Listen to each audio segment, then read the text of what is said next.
Pada tanggal 25 Oktober 1945, pasukan Inggris India yang tergabung dalam pasukan Afney pimpinan Jenderal AWS Malabi mendarat di Surabaya.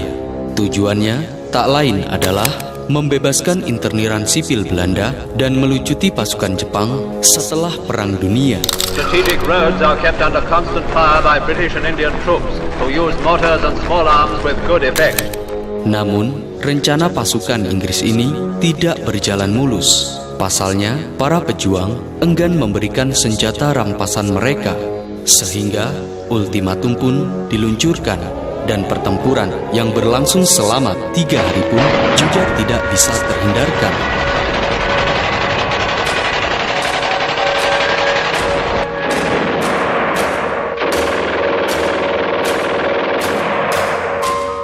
Untuk memadamkan pergolakan ini, pada tanggal 30 Oktober 1945, pihak Inggris dan Indonesia mengadakan perundingan di Gedung Internasio, Surabaya. Namun, setelah selesainya perundingan, di luar Gedung Internasio terjadi insiden saling tembak-menembak antara pasukan Inggris dan Indonesia. Dan di saat itu juga, salah satu pemuda menembak Komandan Batalion 49 India, Brigadir Jenderal AWS Malabi, saat berada di dalam mobil. Akibatnya, Jenderal Malabi pun tewas seketika dan pertempuran pun kian semakin membara hingga malam hari. Tewasnya Jenderal Malabi ini, menurut beberapa ahli, merupakan salah satu penyebab meletusnya pertempuran 10 November 1945. Lantas, benarkah demikian? Bagaimana peristiwa 10 November 1945 itu bisa terjadi? Dan apakah pihak Indonesia menang dalam pertempuran 10 November 1945? Kita bangsa Indonesia yang ada di Surabaya ini akan menerima tantangan tentara Inggris itu.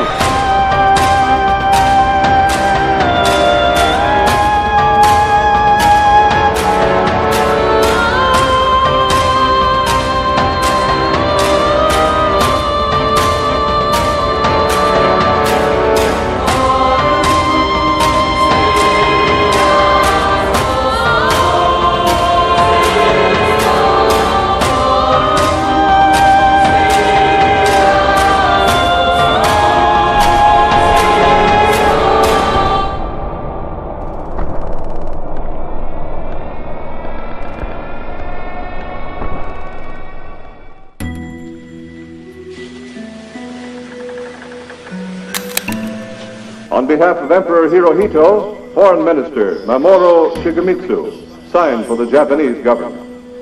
Japan accepted unconditional surrender according to the provisions of the Potsdam Declaration. Tak lama setelah menyerahnya Jepang terhadap sekutu dalam Perang Dunia Kedua, sebagaimana yang tertuang dalam perjanjian, sekutu memiliki hak atas wilayah yang pernah dijajah Jepang. Salah satunya yakni Indonesia yang rencananya akan diserahkan kepada pemerintahan sipil Nika. Di Indonesia, untuk mengambil kesempatan ini, Soekarno dan Hatta memproklamirkan kemerdekaan Indonesia pada tanggal 17 Agustus 1945. Proklamasi kami, bangsa Indonesia, dengan ini menyatakan kemerdekaan Indonesia. Sebagai bangsa yang baru merdeka, semangat euforia rakyat Indonesia kian bergema di seluruh negeri, terutama di wilayah Surabaya. Sehingga pada tanggal 19 Agustus 1945, Kresidenan Surabaya mengangkat RTM Suryo menjadi Gubernur Jawa Timur dan R. Sudirman sebagai Kepala Residen Surabaya. Dan pada tanggal 30 Agustus 1945, pemerintah Indonesia memberikan maklumat agar mengibarkan bendera merah putih di seluruh wilayah Indonesia mulai tanggal 1 September 1945. Dan pada tanggal 2 September 1945, Badan Keamanan Rakyat atau BKR wilayah Surabaya dibentuk dan dikepalai oleh Mustopo. British troops have had to take a hand in dealing with the situation in Java, but as Mr. Attlee has said, we do not desire to be unnecessarily involved in the political affairs of non-British territories and our object is to withdraw British troops as soon as circumstances permit. Berita tentang kemerdekaan Indonesia ini membuat Belanda mendesak kepada Inggris agar menyerahkan wilayah Indonesia kepadanya. Oleh karenanya, pada tanggal 24 Agustus 1945, mereka membuat kesepakatan agar Belanda menduduki kembali Indonesia, yakni Perjanjian Civil Affair Agreement, yang berisikan pengaturan penyerahan kembali Indonesia dari pihak Inggris ke pihak Nika atau Belanda. Untuk melancarkan rencananya ini, pasukan evakuasi tawanan perang atau Rapui memerintahkan pasukan Allied Force Netherlands East Indies atau AFNI agar berlabuh ke Indonesia. Di lain sisi, setelah mendengar adanya kesepakatan Civil Affair Agreement pada tanggal 18 September 1945 malam hari, orang-orang Belanda yang dipimpin Mr. Blockman mengibarkan bendera Belanda di atas markas Belanda, tepatnya di Hotel Yamato atau Hotel Oranye. Mendapati kejadian ini, para pemuda Surabaya kian marah besar kepada Belanda karena dianggap telah mengkhianati kedaulatan Indonesia. Sehingga keesokan harinya, para pemuda Surabaya segera mengerumuni Hotel Yamato dan meminta kepada orang Belanda agar menurunkan benderanya. Namun, permintaan itu tak terindahkan. Alhasil, pertempuran pun tidak bisa terhindarkan. Dan di kesempatan itu pula, sebagian pemuda menaiki Hotel Yamato dan segera merobek bendera Belanda yang berwarna merah putih biru itu dan menyisakan bagian merah dan putih saja yang akhirnya menjadi bendera merah putih. Tercatat, insiden Hotel Yamato ini merupakan salah satu keberanian para pemuda untuk mempertahankan kedaulatan Indonesia.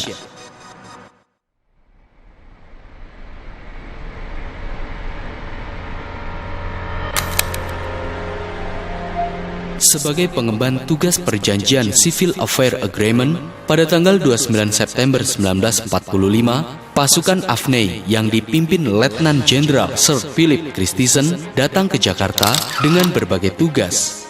Di antaranya, mengevakuasi dan melucuti senjata Jepang, membebaskan tawanan sipil interniran, serta mempertahankan keadaan yang ada di Indonesia sebagai status quo. Secara tidak langsung, para pimpinan di Jakarta, termasuk Soekarno dan Hatta, menjadi tawanan pasukan AFNI. Merespon kondisi ini, para pemuda Surabaya, terutama TKR Surabaya, mempersiapkan diri bila kemungkinan Belanda akan kembali datang untuk menjajah. Oleh karenanya, para pemuda segera memperkuat pertahanan rakyat dengan persenjataan yang lengkap. Hanya saja, para pemuda Surabaya tidak cukup banyak dalam persenjataan. Pada akhirnya, mereka berinisiatif untuk merampas senjata milik interniran dan pasukan Jepang. Setidaknya, sebagaimana dalam perebutan senjata Jepang di Surabaya tahun 1945, pada tanggal 1 hingga 3 Oktober 1945, para pemuda Surabaya yang tergabung dalam PPI, mantan PETA, PRI, hingga pasukan Hizbullah berhasil merampas senjata di beberapa tempat di Surabaya.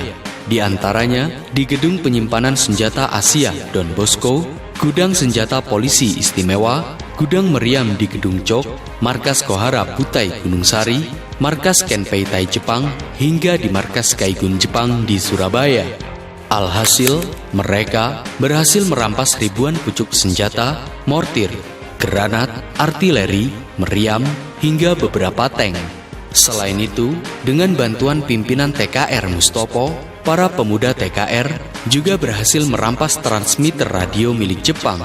Alat inilah yang kemudian dimanfaatkan pimpinan Barisan Pemberontak Indonesia atau BPI Bung Tomo untuk menyiarkan orasinya tentang perlawanan terhadap penjajah. Lebih dari itu, untuk membangkitkan semangat para pemuda dan menggalang massa umat Islam, pada tanggal 22 Oktober 1945, Rois Akbar Nahdlatul Ulama atau NU, Kiai Haji Hashim Asy'ari merumuskan satu fatwa tentang perang dan membela tanah air, yakni resolusi jihad. Oleh karenanya, semangat para pemuda Surabaya kian membara. Terlebih, para santri, ulama, dan pemuda luar Surabaya yang datang ke Surabaya untuk menghalangi militer Nika yang saat itu ingin kembali menduduki Surabaya. Di lain sisi, ribuan interniran dan pasukan Jepang nasibnya tidak menentu.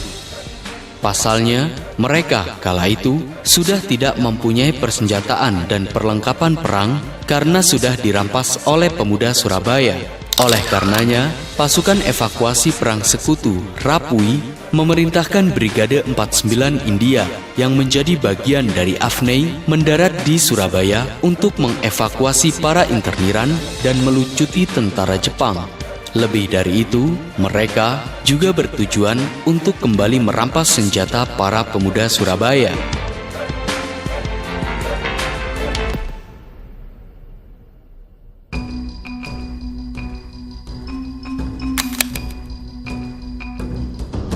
(24 Oktober 1945), Brigade 49 India dari pasukan Afnei, pimpinan Jenderal AWS Malabi, mendarat di Tanjung Perak, Surabaya. Berbekal lebih dari 6.000 pasukan, mereka bertujuan untuk merampas senjata milik Jepang, membebaskan para interniran, dan melucuti pasukan Jepang. Namun, secara aturan, mereka belum boleh mendarat sebelum mendapatkan izin dari pimpinan Indonesia yang ada di Jakarta. Kondisi inilah yang menyebabkan terjadinya perundingan antara pimpinan pasukan Inggris dengan pimpinan Indonesia yang ada di Surabaya, yang mana kala itu diwakili oleh Gubernur Jawa Timur Suryo, Komandan TKR Surabaya Mustopo, dan lain-lain. Alhasil, berdasarkan beberapa pertemuan yang dilakukan oleh kedua belah pihak, akhirnya disepakatilah. Pertama, pihak Indonesia menyepakati untuk memberikan izin bagi sekutu Inggris untuk memasuki kota Surabaya dan menempati beberapa objek yang sesuai dengan tugas mereka. Kedua, pihak Inggris tidak melibatkan pemerintah sipil Nika maupun tentara Belanda dalam kepentingannya. Ketiga, pihak Inggris meminta agar para masyarakat sipil selain polisi istimewa dan TKR dilarang membawa atau menggunakan senjata agar dapat menjalankan tugasnya dengan baik. Dan yang keempat, antara kedua belah pihak agar membentuk sarana komunikasi, di antaranya kontak biro. Strategic roads are kept under constant fire by British and Indian troops, who use mortars and small arms with good effect. On the city outskirts, British tanks add their weight to the bombardment of strong points. The targets are located as the methodical clearing up goes ahead. Namun, pihak Inggris melanggar perjanjian itu. Pasalnya, mereka menduduki tempat penting di luar kesepakatan, di antaranya kantor pos besar, gedung BPM, pusat otomobil, pusat kereta api, hingga gedung Internasio. Bahkan, pihak Inggris juga menangkap beberapa tokoh pemuda yang ada di Surabaya. Selain itu, pada tanggal 26 Oktober 1945 malam hari, salah satu peleton dari Field Security Section menyerbu penjara Kalisosok untuk membebaskan Kapten Hayer dan para tawanan Belanda yang berada di kompleks Wonokitri. Bahkan, pesawat Dakota milik Inggris terbang ke Surabaya dengan menyebarkan kertas yang berisi ultimatum Inggris. Surat yang telah ditandatangani Mayor Jenderal Houghton ini berisi ultimatum bagi para pasukan Indonesia untuk menyerah kepada pihak sekutu dalam waktu 48 jam. Melihat kondisi ini, para pemuda Surabaya merasa Inggris benar-benar akan menjajah Indonesia.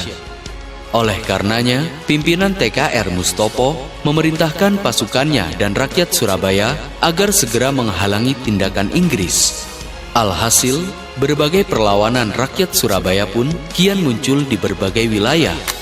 Pada tanggal 27 Oktober, tepat pukul 2.00 waktu Indonesia Barat, misalnya, terjadi kontak senjata antara pasukan pemuda PRI dan pasukan Gurkha Inggris.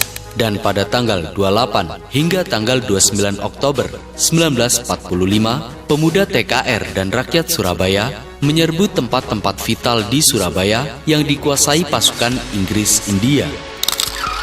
Tercatat, pertempuran selama 3 hari ini mengakibatkan kurang lebih 6.000 rakyat Indonesia meninggal dunia, luka-luka, dan hilang. Sedangkan pihak Inggris hanya 374 pasukan yang tewas.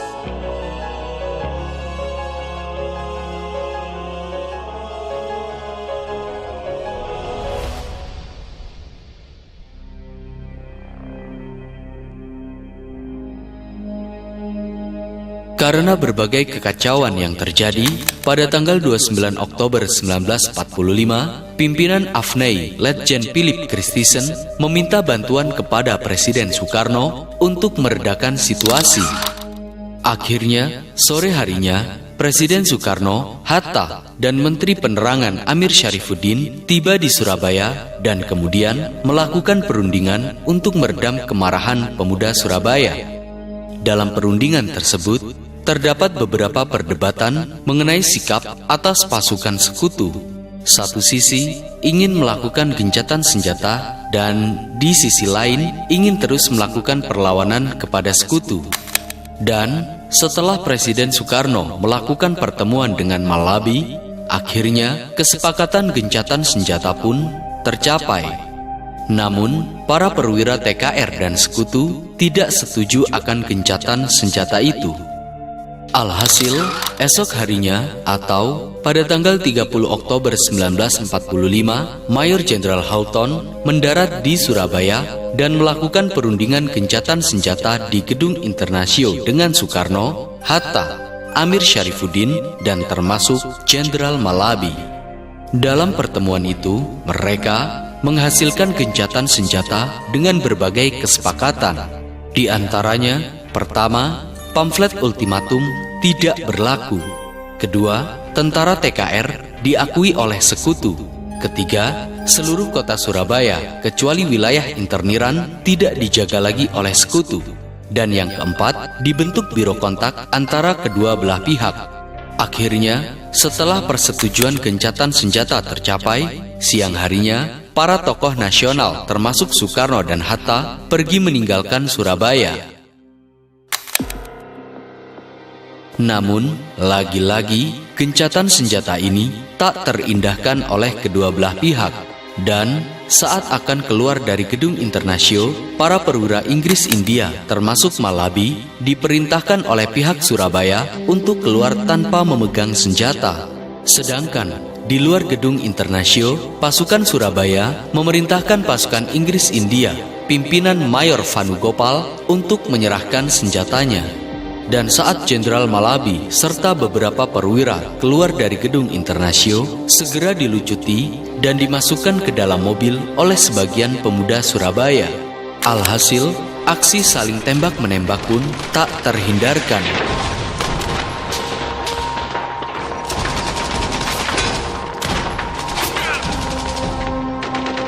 Ironisnya, di tengah insiden konfrontasi ini, salah seorang pemuda menembak Jenderal Malabi dengan 4 kali tembakan. Seketika itu, Jenderal Malabi pun tewas. Dan oleh karenanya, perwira di samping Malabi melemparkan bom granat tangan ke sekitar pasukan Surabaya. Dan pertempuran pun semakin tak terkendali. Seiring berjalannya waktu, setelah Bung Tomo lewat siaran radionya yang berorasi untuk menghentikan pertempuran, akhirnya pertempuran pun terhenti.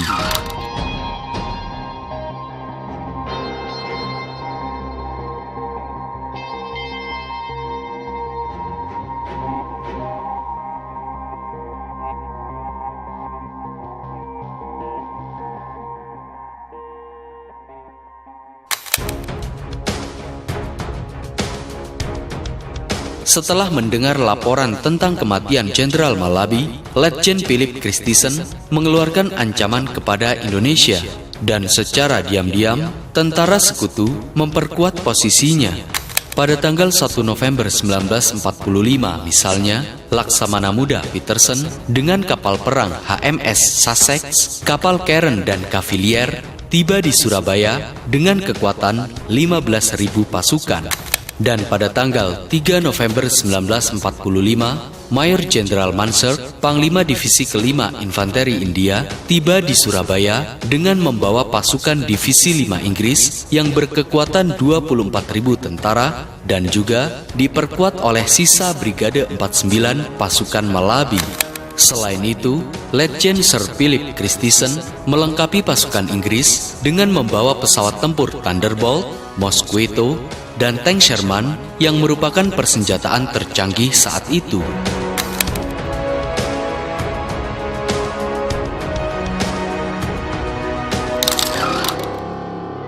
Dengan berbagai dalih yang ada, pada tanggal 9 November 1945, Maijen Mansur mengeluarkan sebuah ultimatum kepada pihak Indonesia. Sekitar jam 1 siang, sebuah pesawat sekutu menyebarkan pamflet ultimatum ke Surabaya.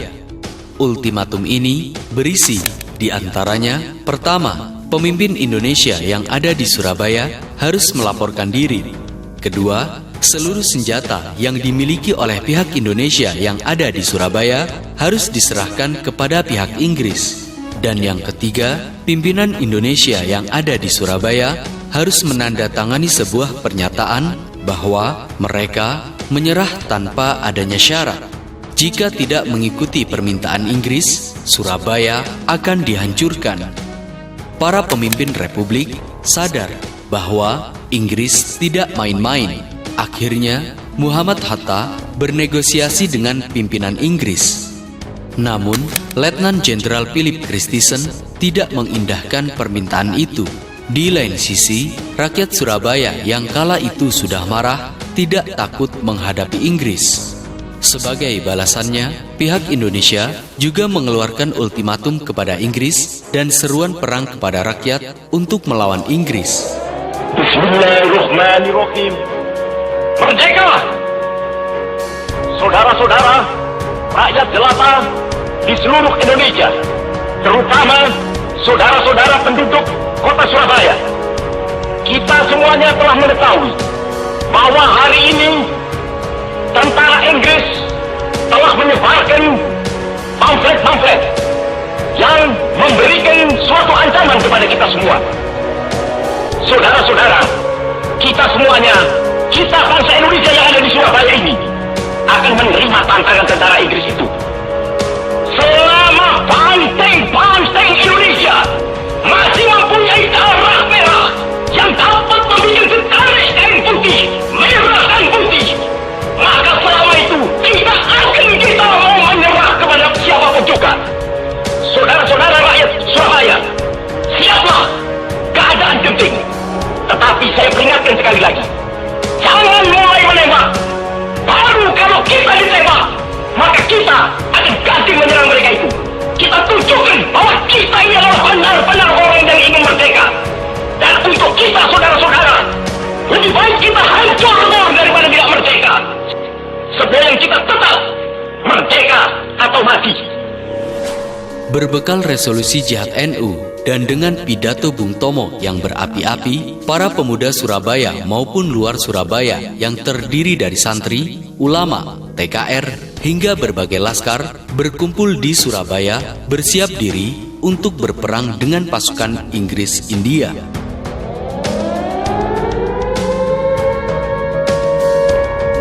November 1945, setelah habisnya waktu ultimatum, sekitar pukul 6.00 waktu Indonesia Barat pagi hari, Inggris mulai menggempur Surabaya dari darat, laut, dan udara.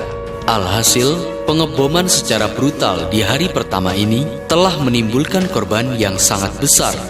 Berbagai bagian kota Surabaya dibombardir dan ditembak dengan meriam dari laut dan darat.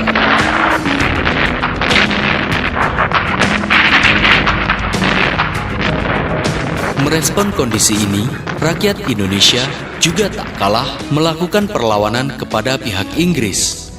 Sebagaimana dalam pertempuran Surabaya November 1945 karya Des Alwi, perlawanan rakyat Indonesia berlangsung dalam 2 tahap.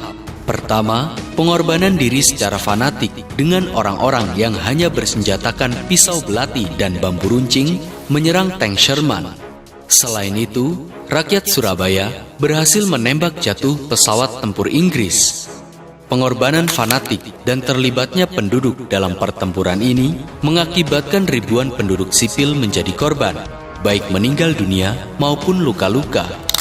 Sedangkan dalam serangan tahapan kedua, perlawanan rakyat Indonesia kian efektif dan terorganisir.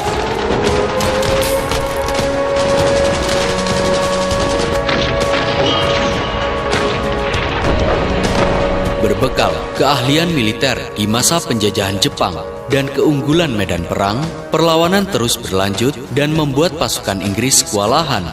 Bahkan, kala itu, dengan seruan orasi Bung Tomo, perlawanan rakyat kian berkobar tiada henti.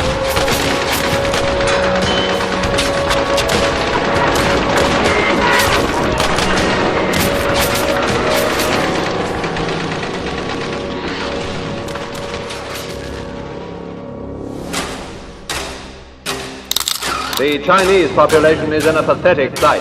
Many have lost all their possessions in the fighting, and now they wander through the streets with only their flag and the Red Cross for protection. Java is seeing once again the tragedy of war. Dalam pertempuran yang berlangsung selama 3 minggu ini, tanpa dipungkiri, menurut beberapa ahli menyatakan bahwa Indonesia kalah dalam pertempuran jika dilihat dari banyaknya korban yang berjatuhan. Sebagaimana dalam sejarah Indonesia modern, tercatat sekitar 6.000 hingga 16.000 rakyat sipil Indonesia gugur dan sekitar 200.000 penduduk lainnya mengungsi keluar Surabaya. Sedangkan di pihak Inggris hanya sekitar 600 hingga 2.000 tentara yang meninggal dunia. Alhasil, peperangan yang berlangsung selama 3 minggu dan karena permainan politik nikah, Indonesia mengalami kekalahan baik dalam peperangan maupun diplomasi. Pada akhirnya, semua alat republik dan sebagian besar penduduk Surabaya diusir keluar kota. Oleh karenanya, Surabaya jatuh ke tangan sekutu dan kemudian diserahkan kepada pihak pemerintahan sipil Belanda atau NIKA. Dengan begitu, NIKA membentuk pemerintahannya di Surabaya dan sebagai pertahanan, mereka menempatkan tentara Kenil di Surabaya. Tercatat, kota Surabayalah yang pertama kali berhasil diduduki oleh NIKA. Meski begitu, perlawanan rakyat Surabaya tidak berhenti hingga tahun 1946. Pertempuran Surabaya 10 November 1945 memang berakhir dengan kekalahan di pihak Indonesia. Akan tetapi, perang besar antara Indonesia dan sekutu ini membuktikan bahwa rakyat Indonesia rela berkorban demi mempertahankan kemerdekaan Indonesia meskipun harus dibayar dengan nyawa.